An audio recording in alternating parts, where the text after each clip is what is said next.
সুপ্রিয় দর্শক, সবাইকে স্বাগত জানাচ্ছি বিজনেস ডেইলির সাপ্তাহিক বিশেষ আয়োজন কর্পোরেট। আর আমি ত্রিনাত আছি আপনাদের সাথে পুরো অনুষ্ঠান জুড়ে। এই যে আপনারা লোকালি ভিডিও দেখছেন, মানে ভিডিওটা একটা স্টোরেজে থাকে অথবা একটা সার্ভারে থাকে। সো ইউটিউব থেকে যখন আপনি ভিডিওটা দেখেন, ভিডিওটা কিন্তু ইউটিউবের একদম ইউএসএ সার্ভার থেকে আপনি দেখেন না, তাইলে অনেক দেরিতে দেখতেন।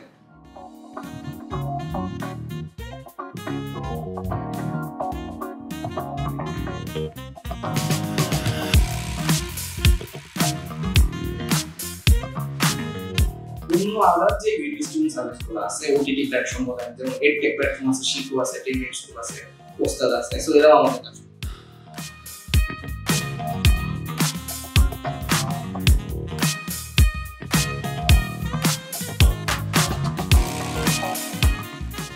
পড়াশোনা কি এই রিলেটেড?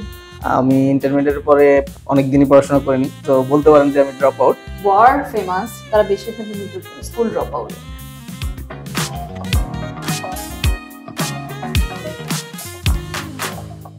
দর্শক, আজকে কর্পোরেট ডেইলিতে আমাদের গেস্ট হিসেবে আছেন নিয়ামতুল্লাহ মোহান।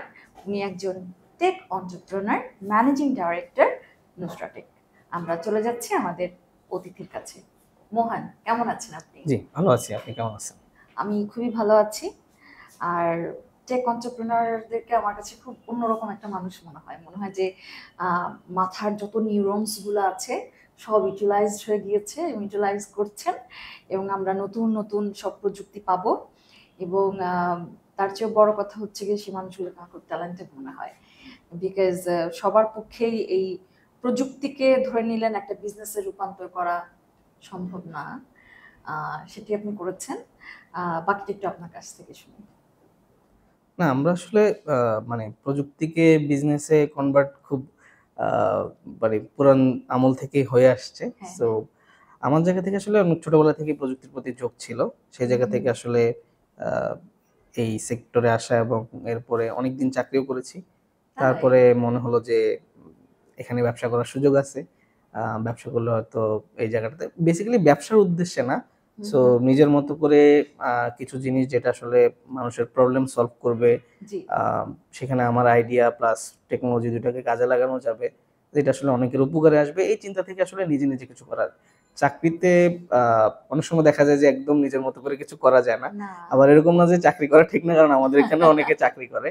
সো চাকরি আর ব্যবসার মধ্যে বেসিক একটা আসলে পার্থক্য আছে। ব্যবসা আসলে নিজের মতো করে কিছু জিনিসপত্রকে একটু ডিফারেন্ট ভাবে চিন্তা করা যায়, যেটা আসলে চাকরিতে সুযোগ থাকে না। এটা অবভিয়াস। স্বপ্নকে বাস্তবায়ন করার একটা মূল ওয়ে, মানে একদম মেইন একটা ওয়ে হচ্ছে গিয়ে ব্যবসা।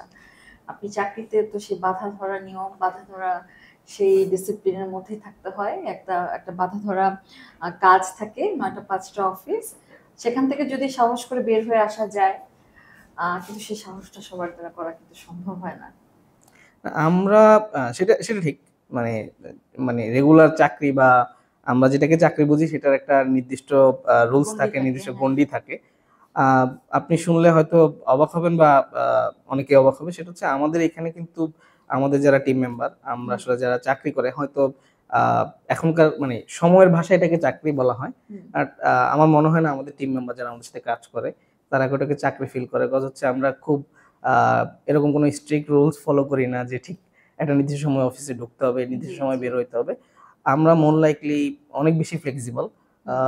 আমরা বলি যে আসলে কেউ একটা প্রবলেম সলভ করছে, মেবি ইঞ্জিনিয়ার যারা আছে তাদের ক্ষেত্রে এই জিনিস যদি আমি ধরে বেঁধে যে 1 ঘন্টার মধ্যে প্রবলেম সলভ করতে হবে, মেবি হবে না। ঠিক আছে, তার নিজের মতো করে সময় লাগবে, সে হয়তো ভাববে কয়েক ঘন্টা, কিন্তু আসলে প্রবলেম সলভ করবে কয়েক মিনিটে। সো আমরা আমাদের অর্গানাইজেশনে ট্রাই করি এটাকে যাতে আসলে কেউ চাকরি মনে না করে। আমরা ইন্টার অর্গানাইজেশনও এন্টারপ্রেনারশিপকে কি বলে প্রমোট করি। কেউ যদি নতুন কোনো আইডিয়া নিয়ে আসে তাকে ইন্ডিভিজুয়ালি সেই আইডিয়া নিয়ে কাজ করার সুযোগ দেই। সো যাতে আসলে আমি যেই ফিলিংস থেকে এখানে আসি সেই ফিলিংসটা অন্যরা না পায়। সো এখানে যারা কাজ করে তারা আসলে ফিল করে না যে তারা চাকরি করে। তারা আসলে মানে বলা যায় কি আমার নেতৃত্বে হয়তো তারা আসলে একসাথে মিলে আমি প্রবলেমটা সলভ করে। হ্যাঁ, মানে আসলে আমাদের এখানে কেপিআই হচ্ছে আমরা এজ এ বিজনেস, যেহেতু আসলে আমরা মানে প্র্যাকটিস হচ্ছে বিজনেস করা, সো আমরা এজ এ বিজনেস কিছু কাস্টমারকে সার্ভ করি, তারা হয়তো দেখা যায় অন্য কাস্টমারকে সার্ভ করে। সো এখানে মূল কেপিআই হচ্ছে the problem we are solving. এইটা আসলে কাস্টমারের কাজে লাগছে কিনা। সো প্রত্যেকের আসলে কেপিআই হচ্ছে সেই যে রেসপন্সিবিলিটিটা ফুলফিল করতেছে, এটা আমাদের কাস্টমার যারা তাদের কাজে আসছে কিনা, তাদের যারা কাস্টমার তাদের কাজে আসছে কিনা। আচ্ছা। সো এইটা যত অল্প সময়ে যত অপটিমাইজ হইতে আসলে করা যায়, এটাই কেপিআই।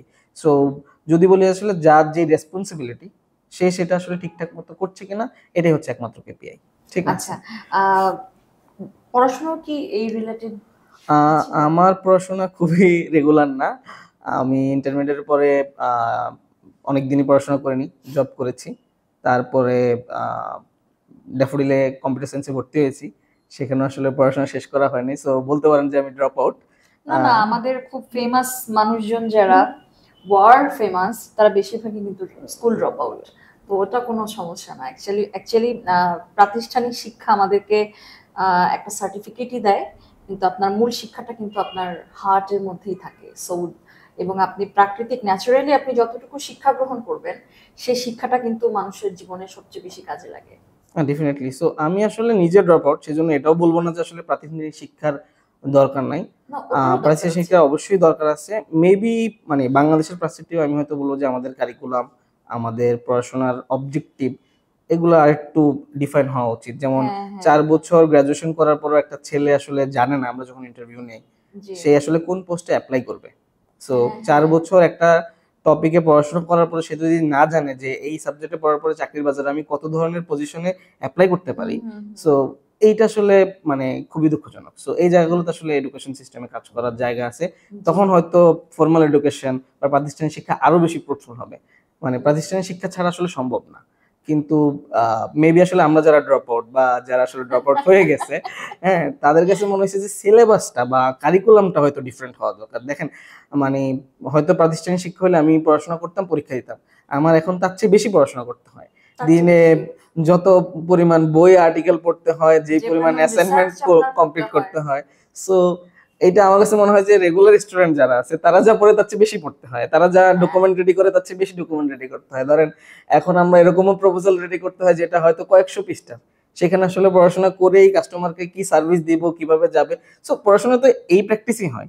সো এখানে প্রাতিষ্ঠানিক শিক্ষা আসলে ইন্ডাস্ট্রি রিলেভেন্সিটা কম। এখন হচ্ছে দেশে ইন্ডাস্ট্রি একাডেমিয়ার অনেক মানে মেলবন্ধন হচ্ছে। যেমন আমি একটা সময় বাংলাদেশ ই কমার্স অ্যাসোসিয়েশনের সাথে কানেক্টেড ছিলাম। সো বাংলাদেশে ই কমার্সের কোনো প্রাতিষ্ঠানিক শিক্ষা ছিল না। হ্যাঁ, সো এই ক্যাবেশ থাকাকালীন সময় আমরা ঢাকা ইউনিভার্সিটি আইসিটি ডিভিশনের সাথে মিলে বাংলাদেশের প্রথম ই কমার্সের সিলেবাস, যেটা এখনো আইসিটি মিনিস্ট্রি বা ঢাকা ইউনিভার্সিটিতে ইউজ হয়, ওটা আমার করা। ঠিক আছে, আমাদের সাথে আরো কয়েকজন ছিল, বাট কোর মানে লিড ছিলাম আমি।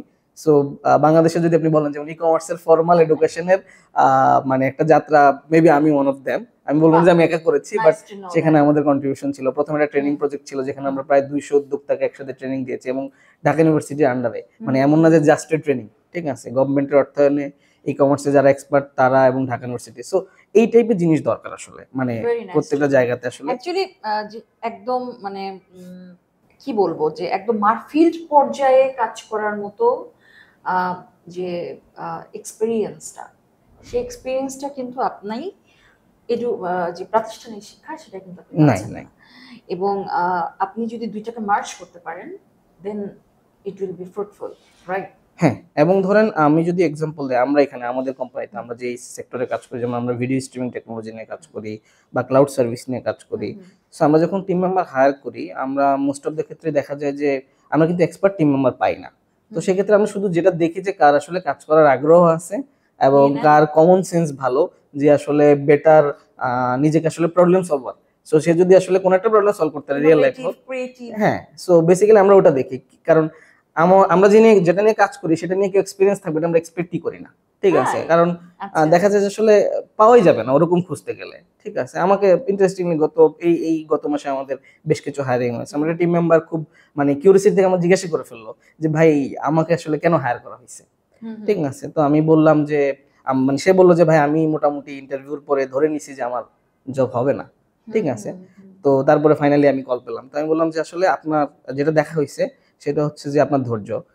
যে ইন্টারভিউ দিয়েছিল সে প্রায় 4 ঘন্টা আমার সাথে লাইভ কোড করেছে রিমোটলি। সে তার বাসা থেকে 4 ঘন্টা পিসিতে আমার সাথে কানেক্টেড ছিল, 4 ঘন্টা সে কোডিং করেছে, আমিও 4 ঘন্টা তার সাথে ছিলাম অনলাইনে।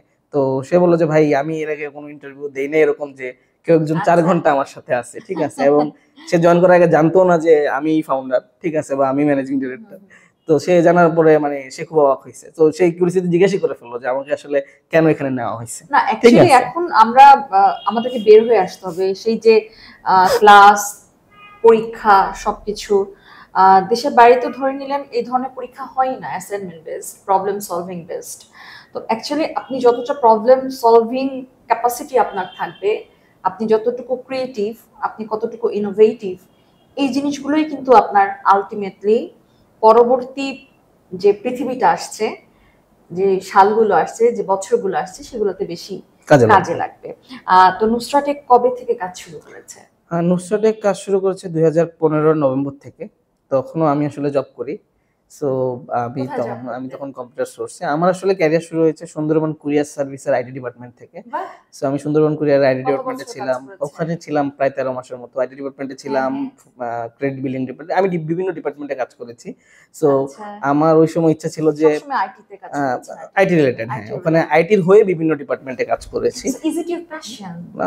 প্যাশন বলা যাবে না, আসলে ইন্টারেস্ট। যেমন আমি যখন ইন্টারমিডিয়েটে পড়াশোনা করি আমি মেডিকেলে কোচিং করতেছিলাম, সো আচ্ছা। প্রবাবলি ডাক্তার হওয়ার কথা ছিল, আচ্ছা। ঠিক আছে, কিন্তু তারপর মনে হয়েছে যে না আসলে এখানেই কিছু করি, ঠিক আছে। সো সময় আসলে ওই সময়টাতে 2011-12 পর থেকে আসলে বাংলাদেশে আইটির জনপ্রিয়তা বাড়তে থাকে, ফ্রিল্যান্সিং এর একটা জনপ্রিয়তা বাড়তে রেভলিউশন থাকে। আসছে। সো যেমন আমার ফ্রিল্যান্সিং এর প্রতি কখনোই আগ্রহ ছিল না, আমি I was never a freelancer, ঠিক আছে।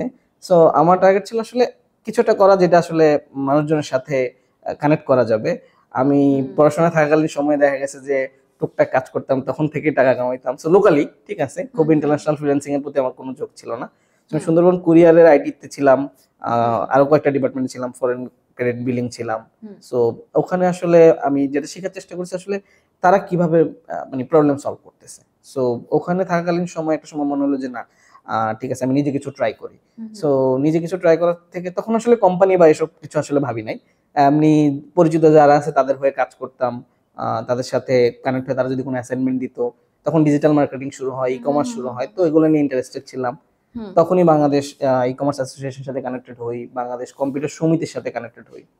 তো কম্পিউটার সমিতির কিছু ইভেন্ট ছিল, ওখানে আমি বাংলাদেশের প্রথম আইসিটি এক্সপো হয়, সো ওখানে আমি কাজ করার সুযোগ পাই, ওয়েবসাইট বানানো, ফেসবুকে মার্কেটিং করা। How old you were that time? কত তখন তো জাস্ট ইন্টারমিডিয়েট শেষ করলাম, 20-22, 20-21 এরকম হবে, হ্যাঁ, ঠিক আছে, খুব বেশি না। সো হ্যাঁ, এরকমই। তো তখন হচ্ছে কম্পিউটার সমিতির ওই ইভেন্টে কাজ করলাম। তখন কম্পিউটার সমিতির সভাপতি ছিল কম্পিউটার সোর্সের ম্যানেজিং ডিরেক্টর আরিফ ভাই। সো ওনার সাথে খুব ক্লোজলি কাজ করার সুযোগ হয়েছে। সো ইভেন্টের শেষে উনি কল করে, আমরা যারা ওই সময় কাজ করছি আমরা বেশ কয়েকজন, ইনফ্যাক্ট আমার সাথে ওই সময় কাজ করা একজন এখন আমার পার্টনার, এখানে আমরা দুইজন একসাথে কাজ করতেছি। সো আমাদেরকে একটা টিম 7-8 জনের একটা টিম উনি ডাকলো, এন্ড উনি বললো যে তোমরা তো ভালো কাজ করতেছো, আমি আসলে নতুন একটা ডিপার্টমেন্ট ই কমার্স সহ আরো ডিজিটাল মার্কেটিং ডিপার্টমেন্ট শুরু করতে চাই, তোমরা এখানে চাকরি শুরু করো, ঠিক আছে। সো উনি একটা নতুন কোম্পানি ফর্ম করে, আমরা ওটার আন্ডারে কাজ করি। সো ওখানে আমি ছিলাম প্রায় 13 মাসের মতো, 2016 সেপ্টেম্বর পর্যন্ত 2015 আগস্ট থেকে। তো 2015 আগস্টে হচ্ছে আমি কম্পিউটার সায়েন্স জয়েন করি, 2015 নভেম্বর আসলে নুসরাত শুরু করি। সো ততদিন আমার মানে মনে হয়ে গেছে যে আসলে আমি জবও করতাম, ইনফ্যাক্ট আমি মানে এরকম অনেক ক্লায়েন্ট হ্যান্ডেল করেছি যেখানে আমি কম্পিউটার সোর্সে থাকা অবস্থায়, ইট ওয়াজ আ ব্লেজিং। মানে আরিফ ভাই আমাকে কখনোই বলে নাই, আমি বলবো যে এটা আমি মানে ওখানেও পাইছি। আমি কম্পিউটার সোর্সে থাকাকালীন সময় আমার কখনোই অফিস টাইম নিয়ে, এন্ট্রি টাইম নিয়ে, আউট টাইম নিয়ে কখনোই আমাকে কোশ্চেন করা হয় না, কারণ আমার কাজ ছিল যেটা আমার কাজ সেটা আমি শেষ করবো, ঠিক আছে। সো সেটা আমি টাইমের মধ্যে শেষ করছি, এমন না যে দেরিতে শেষ করছি, সেটা 2 ঘন্টা আগে হইতে পারে, 2 ঘন্টা পরে হইতে পারে। এতে কিন্তু এমপ্লয়ীদের একদম ইয়েটা নষ্ট হয়ে যায় যে 8 ঘন্টা 10 ঘন্টা কাজ করতে হবে। এটা আমি নিজেও কোনোভাবে পছন্দ করি না। আমার কথাটা হচ্ছে টার্গেট শেষ করতে হবে। প্রতিদিনের টার্গেটটা যদি সে ডেলিভারি করতে পারে, তা আমার তো কোনো সেটা সমস্যা নাই, ঠিক আছে। 1 ঘন্টা 2 ঘন্টা হ্যাঁ, তার তো আসলে আমি সময় কিনি নাই, আমি তার স্কিল কিনছি, যদি আমি বলি, মানে যদিও আসলে ইট ইজ নট এ কেনা বেচা, বাট যদি হ্যাঁ এমপ্লয়িরা আমাদের সাথে কাজ করে, টিমের কাজ করে, এটা একটা ডিলিং, হ্যাঁ, কেনা বেচাই। সো আমি তার থেকে আসলে তার স্কিল বা তার ক্যাপাসিটি কিনছি, তার সময় কিনে নাই। সো হ্যাঁ, যেহেতু আসলে আমরা একটা কালচারে কাজ করি, এটা নিজস্ব সময়ের ব্যাপার আছে, ডে টাইমের ব্যাপার আছে, এমন না যে সে রাতে 12টায় কাজ করবে। সো ফ্লেক্সিবল টাইমের মধ্যে আসলে কাজটা শেষ করা। সো ওখানে আমি এই মানে কম্পিউটার সোর্সে কাজ করার সময় এই সুযোগ পেয়েছি, এবং মেবি সেটা আমার মধ্যে ক্যারি হচ্ছে। আমি আমার টিমে সেটা অ্যাপ্লাই করার চেষ্টা করি। ওখানে এটা থাকা ধরে অবস্থায় আমি নিলেন কোম্পানি এই শুরু যে করেছি। প্রাতিষ্ঠানিক শিক্ষা, তারপর ফার্স্ট সেকেন্ড থার্ড হওয়া, তারপর এই যে টাইমিং 8-9 ঘন্টা, এটা কিন্তু do you know that it's কি বলবো, it was a trap of British government. এটা কিরকম আমি আপনাকে একটু বলি। যেমন যারা খুব ভালো রেজাল্ট করতো তারা তো জানতো যে যারা খুব স্টুডেন্ট খুব ভালো, তারা একসময় তাদের সাথে বিদ্রোহ করে ফেলবে, তারা বুঝে ফেলবে তাদের রাইট এটা আমাদের ভূখণ্ড, আপনারা এসে আমাদেরকে রুলস করছেন। তো সে সময়টাতে তারা ইচ্ছা করে যারা ভালো রেজাল্ট করতো তাদেরকে কেরানি পোস্টে তারা জব দিত, তাদেরকে একটা টাইম পর্যন্ত তারা আটকে রাখতো। এই যে ফার্স্ট সেকেন্ড থার্ড হওয়া, তারপরে এই যে টাইমিংটা, এটা সে ব্রিটিশ আমল থেকে আমাদের মধ্যে গেঁথে দেওয়া হয়েছে, যেটা একটা সম্পূর্ণ ভুল একটা নিয়ম এবং ভুল একটা অ্যাপ্রোচ, ভুল একটা স্ট্র্যাটেজি, এবং ওটার মধ্যেই আমরা রয়েছি। এবং এটা খুবই আশার কথা যে এখান থেকে যে আমরা আস্তে আস্তে বের হয়ে আসছি। এবং আপনার মতো কিছু এন্টারপ্রেনার যারা আছেন, ধরে নিলেন আপনারা অফিসে আপনারা নতুন করে অফিস দিচ্ছেন, আপনারা বিজনেস শুরু করছেন, অনেকগুলো কর্মসংস্থান তৈরি হচ্ছে। এবং আপনি যে শুরুতে একটা কথা বলেছেন যে আমার এখানে যারা স্টাফ আছে তারা কখনোই মনে করে না যে আমি এখানে চাকরি করছি, কারণ যেমন ইটস নিয়ারলি 8 PM, তাই না, মোর দ্যান 8 PM। এই সময়টাতে আপনার, আমি যেটা দেখলাম যে আপনার অফিসে অনেক কাজ করছে, কাউকে বলা নাই যে সে থাকতেই হবে, কেউই না, ঠিক আছে, তার নিজের ইচ্ছাতেই আছে। অনেককে প্রায় আমারই বলতে হয় ভাই চলো বের হই, আমি বাসায় যাবো, এখন সে বসে আছে, ঠিক আছে, সেই তার মতো করে কাজ করতেছে। সে বললো যে না ভাই ঠিক আছে আপনি বের হন, আমি কাজ আমারটা শেষ করে বের হচ্ছি, ঠিক আছে। আবার দেখা যায় অনেকে দুপুর 12টায় আসে, সো আমরা এটা আজকে এটা কি ব্যাপার আপনার দেরি হলো কেন, ঠিক আছে। কেউ যদি অ্যাবসেন্ট হয় বা তার কাজ থাকে, কারোর সাথে কমিটমেন্ট থাকে, দেরিতে আসে, তাহলে আমরা বলি যে আপনি জানাই দিন কাউকে, আর যার সাথে আপনার ডিপেন্ডেন্স আছে।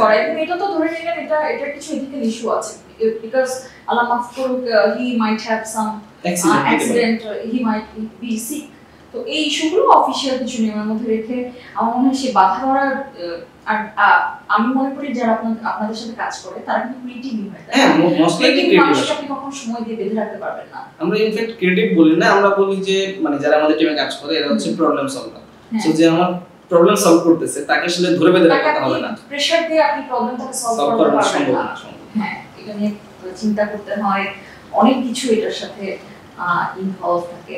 সো আপনার এই প্রতিষ্ঠানের আন্ডারে কতগুলো সিস্টার কনসার্ন আছে?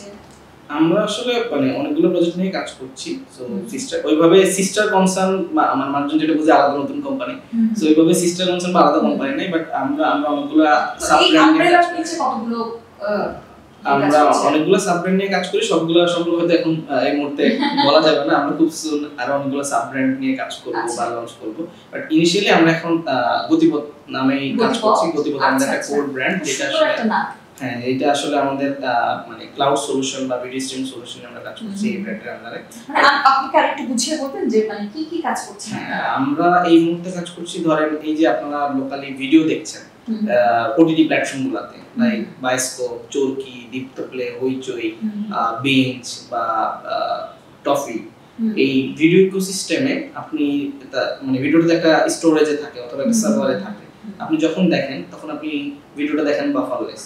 বা আপনি যদি ইউটিউবের কথা চিন্তা করেন, সো ইউটিউব থেকে যখন আপনি ভিডিওটা দেখেন, ভিডিওটা কিন্তু ইউটিউবের একদম ইউএসএ সার্ভার থেকে আপনি দেখেন না, তাইলে অনেক দেরিতে দেখতেন, অনেক বাফার করতো। সো যেটা আগে ছিল ইন্টারনেট এক সময়, সো এখন সেটা বাফার করে না, কারণ আপনি বাংলাদেশে কোনো একটা লোকাল সার্ভার থেকে আপনার কাছে যাচ্ছে, বা আপনি যে আইএসপি তে কানেক্টেড তার ক্যাশ থেকে আপনার কাছে যাচ্ছে। সো এটা তো ইউটিউব বা ফেসবুকের ক্ষেত্রে হচ্ছে। অন্য আলাদা যে ভিডিও স্ট্রিমিং সার্ভিসগুলো আছে, ওটিটি প্ল্যাটফর্ম বলেন, যেমন এডটেক প্ল্যাটফর্ম আছে, শিখু আছে, 10 মিনিট স্কুল আছে, ওস্তাদ আছে, সো এরাও আমাদের কাস্টমার। আমি যতটুকু জানি যে এদের যে সলিউশন সেটা আমাদের, হ্যাঁ, দীপ্ত প্লে, তারপর ধরে নিলেন চরকি, তারপর হচ্ছে বায়োস্কোপ প্লাস, এর বিহাইন্ড যে আপনি behind the man, behind the man বললে ভুল হবে। সো আমি কখনো আসলে ওইভাবে মনে করি না যে আমি একা কাজ করার সুযোগ আছে। ইনফ্যাক্ট আমি বলবো যে আমি কাজ করি না, আমি মেবি ব্রিজ, আমি আসলে চরকি, দীপ্ত প্লে বা বায়োস্কোপ প্লাস, এই যে প্ল্যাটফর্মগুলো, এদের যে রিকোয়ারমেন্ট সেটা আসলে এনে আমাদের টিমের মাধ্যমে সেটা সলভ করার চেষ্টা করি। It is a problem or innovation, যেটা আমি ট্রাই করি বাই দ্য টিম আসলে রেডি করার বা বাই দ্য টিম সলভ করার। সো বেসিক্যালি আমাদের টিম এই কাজটা করে, আমি কাস্টমার এবং টিমের মধ্যে ব্রিজ, ঠিক আছে। সো আমরা এই তিনটা প্ল্যাটফর্মে, যে তিনটা প্ল্যাটফর্মের কথা আপনি বললেন, এই তিনটা প্ল্যাটফর্মের টোটাল 360 সলিউশন, মানে Android app, iOS app, TV app, website, server, video ecosystem, video solution, সবকিছুই আমরা দেই। তারা আমাদের থেকে টোটাল সলিউশনটা নিচ্ছে। এর বাইরেও আরো যে প্ল্যাটফর্মগুলো আছে, ধরেন টফি বা বিঞ্জ, এরাও আমাদের থেকে অনেক সার্ভিস নেয়। কমপ্লিটলি সলিউশন আমাদের বানানো না, বাট তারা আমাদের অনেকগুলো সলিউশন ইউজ করেছে। আমাদের ইকোসিস্টেমের মধ্যে কয়েকটা সলিউশন আছে, হ্যাঁ, যে সলিউশনগুলো তারা ইউজ করে। যেমন ধরেন এই যে যেটা কথা বলছিলাম, video transporting, video content delivery, মানে আপনি একটা সার্ভার থেকে আপনি দেখেন এই ভিডিও কন্টেন্ট ডেলিভারি নেটওয়ার্ক বাংলাদেশে আমরা লোকাল হিসেবে আমরা একমাত্র কোম্পানি, ঠিক আছে। এর বাইরে যদি আপনি চিন্তা করেন অ্যামাজন অথবা গুগল, মানে অন্যরা এই সার্ভিসগুলো ইউজ করে, সো লোকালি আমরাই একমাত্র কোম্পানি। আমি এই ওটিটি প্ল্যাটফর্ম সম্পর্কে আরেকটু জানতে চাই, তবে তার আগে একটু আপনার অফিসটা ঘুরে দেখবো। জি, শিওর শিওর।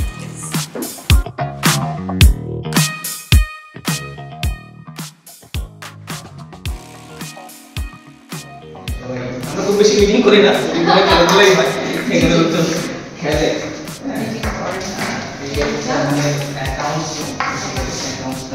আমাদের খুব বেশি বড় ফাইন্যান্স না, যে জন্য ছোট টিম। না, ফাইন্যান্স তো আমার মনে হয় একজন দেখলেই ভালো, একজনটা কম হয় নাকি? সেরকম নাই। তো বেসিক্যালি এটা হচ্ছে আমাদের ওয়ার্ক স্টেশন রুম, এখানে যে টিম কাজ করে, পুরো টিমটা এখানে বসে আমাদের। হ্যাঁ, অনেক কাজ করছে। এটা একটা জাস্ট কিউব, এখানে রেস্ট নেওয়ার মতো বিগ ব্যাগ থেকে আসে সবাই যখন মনে হয় ঘুমাইতে চায়, কারণ মনে হয় যদি সিটে বসে কাজ করবে না, তখন এখানে কাজ করে, ঠিক আছে, রিল্যাক্স মোডে। তো মানে নট নেসেসারি যে সিটে বসে কাজ করতে হবে, এটা দেখে সুবিধা সেখানে। তো যেটা ছোট ভিডিও রুমের মতো আছে, যদি ক্লোজ কোনো আলোচনা হয় সবাই ওখানে। আচ্ছা আচ্ছা, মানে বিভিন্ন জায়গায় ছোট বড় মিটিং রুম রেখে দিয়েছে, যেহেতু প্রবলেম সলভিং বসে কথা বলি।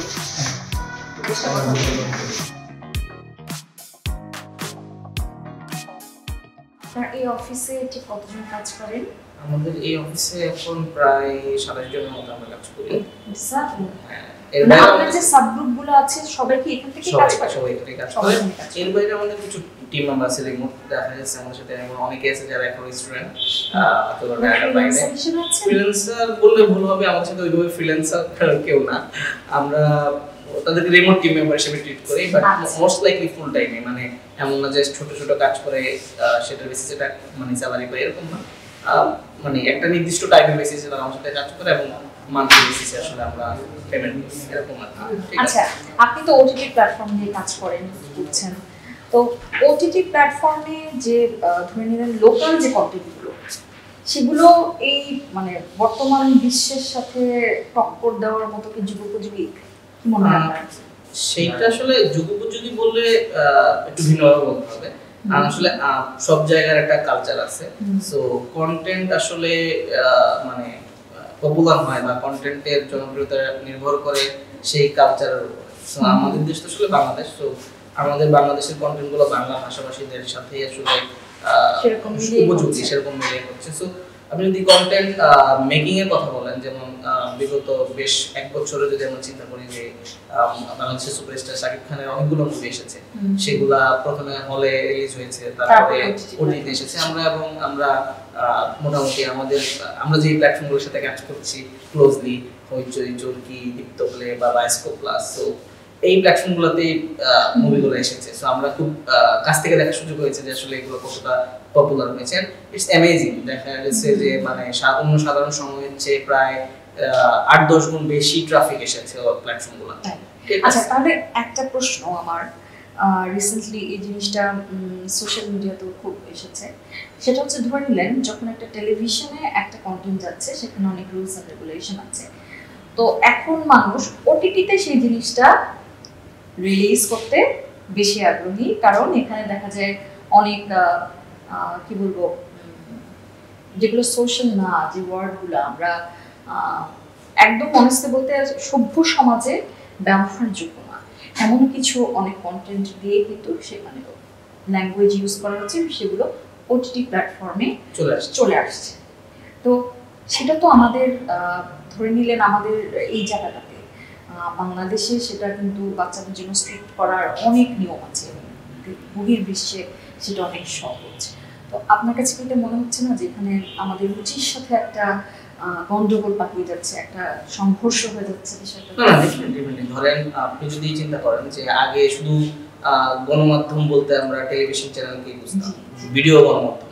সো এখন সোশ্যাল মিডিয়া চলে আসছে, ওটিটি প্ল্যাটফর্ম চলে আসছে। সো আপনি যদি সোশ্যাল মিডিয়ার কথা চিন্তা করেন, ফেসবুক, ইউটিউব অথবা টিকটকের কথা যদি চিন্তা করেন, সো এই প্ল্যাটফর্মগুলোতে কিন্তু তারা তাদের জায়গা থেকে এই প্ল্যাটফর্মগুলো গ্লোবালি অপারেট করছে।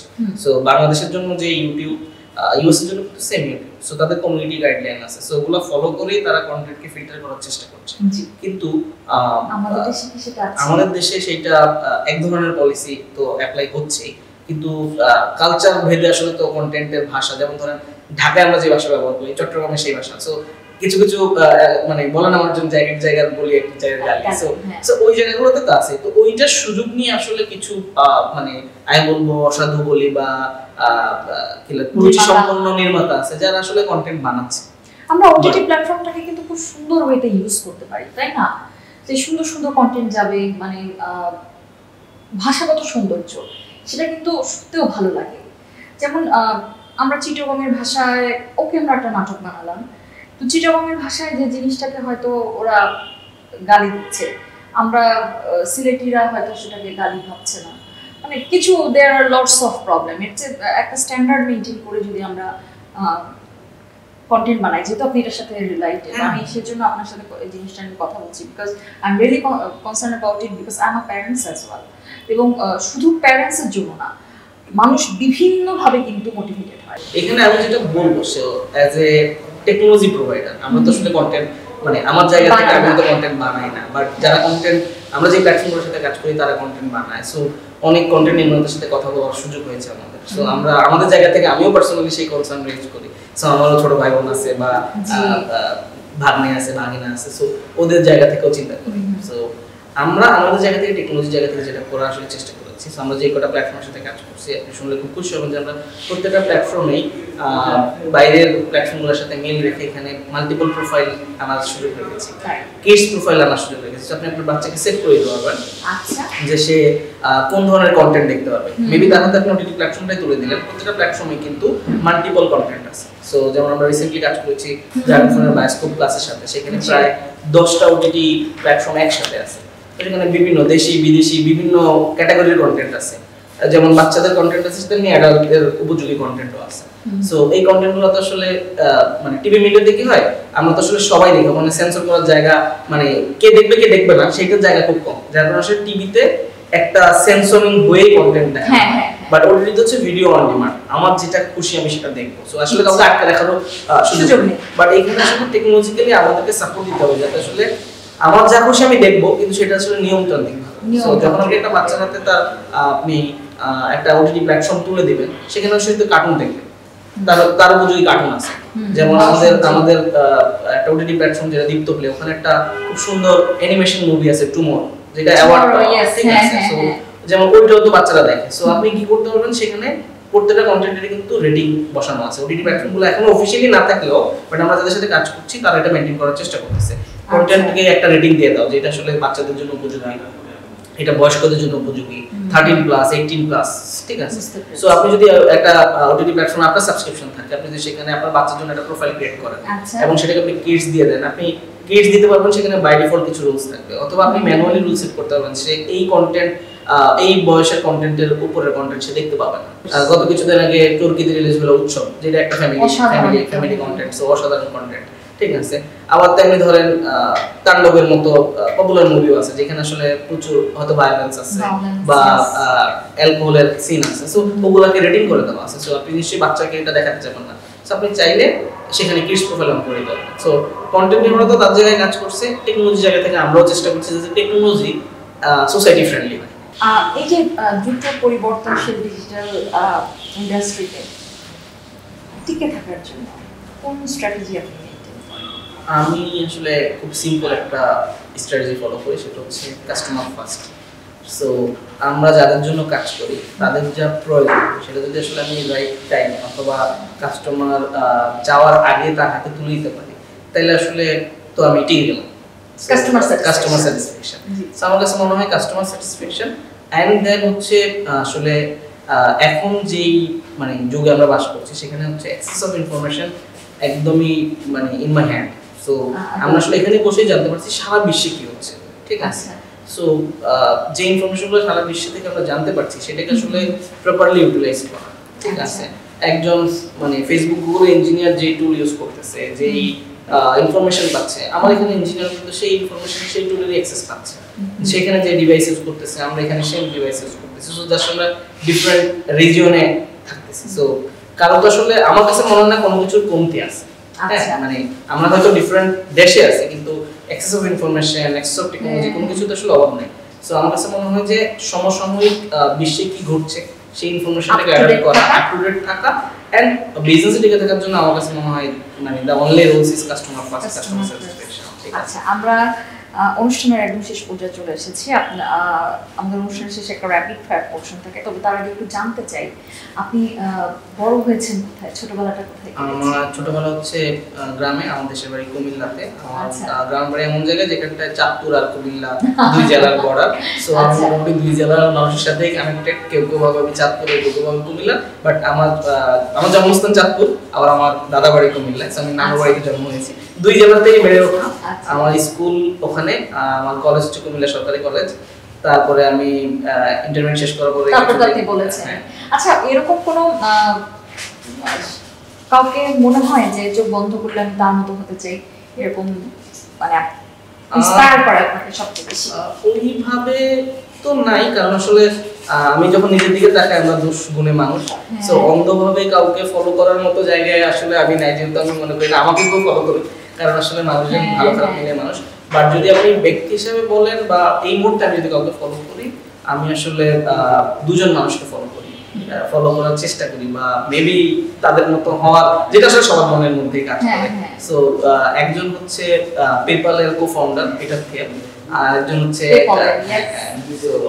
আরেকজন হচ্ছে এনভিডিয়া সিইও।